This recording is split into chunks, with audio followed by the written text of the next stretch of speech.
யாரெல்லாம் எஸ்பிஓவில் income tax சர்வீசஸை apply பண்ணியிருந்தீங்களோ அவங்க எல்லாரும் பியாண்ட் குளோபல் சர்வீஸோட டெலகிராம் சேனலை ஜாயின் பண்ணிங்க.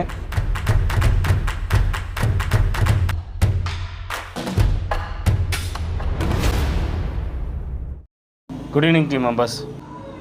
இந்த ஆடியோவில் நம்ம என்ன பார்க்க போகிறோம் அப்படின்னா, எஸ்பிஓ இன்கம் டேக்ஸ் சர்வீசஸ் ரிலேட்டடாக மெயில் வரும்னு சொல்லியிருந்தோம் இல்லையா. அவங்க சைடில் மெயில் சென்ட் பண்ணுறதுல ஏதோ ப்ராப்ளம் போல். ஸோ நிறைய பேருக்கு ஸ்பேமில் போயிருக்குது முதல் ப்ராப்ளம். ரெண்டாவது ப்ராப்ளம், ஒரு லிமிட்டட் பர்சன்ஸ்க்கு மேலே பண்ண முடியல அப்படிங்கிறது, சென்ட் பண்ண முடியல அப்படிங்கிறது.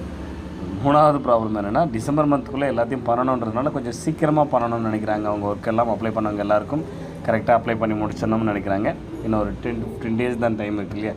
ஸோ அதுக்குள்ளே முடிக்கணும் அவங்க வேலை. ஏன்னா ஜனவரிக்கு அப்புறம் கொஞ்சம் பிஸி ஷெட்யூலாக இருப்போம்னு சொல்லி முடிவெடுத்திருக்காங்க. ஸோ அதுக்காக என்ன பண்ணியிருக்காங்க அப்படின்னா, யாரெல்லாம் எஸ்பிஓவில் இன்கம் டேக்ஸ் சர்வீசஸை அப்ளை பண்ணியிருந்தீங்களோ அவங்க எல்லோரும் இப்போ இன்னொரு தடவை அதே ஆப்ஷனை கிளிக் பண்ணுங்கள். எஸ்பிஓ இன்கம் டேக்ஸ் சர்வீசஸ்ன்ற அந்த மெனுவில் அந்த ஆப்ஷனை கிளிக் பண்ணிங்க அப்படின்னா, யார் அப்ளை பண்ணீங்களோ அவங்க எல்லோரும் மட்டும் அந்த ஆப்ஷனை கிளிக் பண்ணிங்கன்னா அங்கே ஒரு டெலகிராம் குரூப்போட இமேஜ் ஒன்று இருக்கும். ஸோ அந்த கம்பெனி நேம் போட்டு ரைட் டெலகிராம் லிங்க்கில் ஜாயின் பண்ண சொல்லி ஒரு இமேஜ் இருக்கும். அந்த இமேஜை ஜஸ்ட் கிளிக் பண்ணுங்கள். கிளிக் பண்ணிங்கனாலே ஆட்டோமேட்டிக்காக அவங்களுடைய டெலகிராமில் நீங்கள் ஜாயின் பண்ணிக்கலாம். ஜாயின் பண்ணிங்க. ஃபர்தராக அவங்க உங்களை கைட் பண்ணுறதுலேருந்து A to Z எல்லா இன்ஸ்ட்ரக்ஷனும் இனிமேல் மெயில் மூலிமா வராது. எல்லாருமே யாரெல்லாம் அப்ளை பண்ணிங்களோ அத்தனை பேருமே சரிங்களா. நீங்கள் என்ன பண்ணுங்கள், மறக்காமல் அந்த சர்வீசஸ் அந்த பியாண்ட் குளோபல் சர்வீஸோட டெலகிராம் சேனலில் ஜாயின் பண்ணிங்க.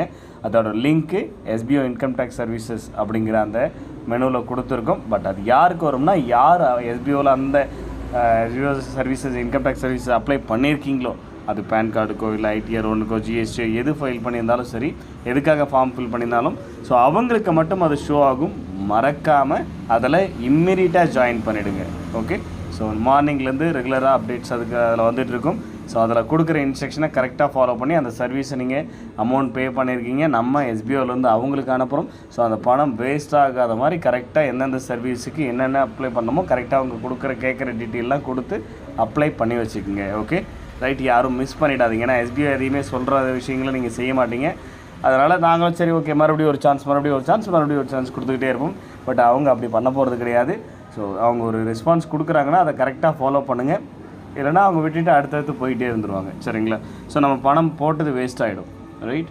ஸோ இங்கே வாலெட்டில் இருக்குது, இது ஈஸியாக கிடச்சிருச்சு அப்படின்னு நினச்சிக்கிட்டு இது கேர்லெஸ்ஸாக விட்டிங்கன்னா இதுவும் பணம் தான். அது உங்களுக்கு வேணால் ஈஸியாக இருக்கும்.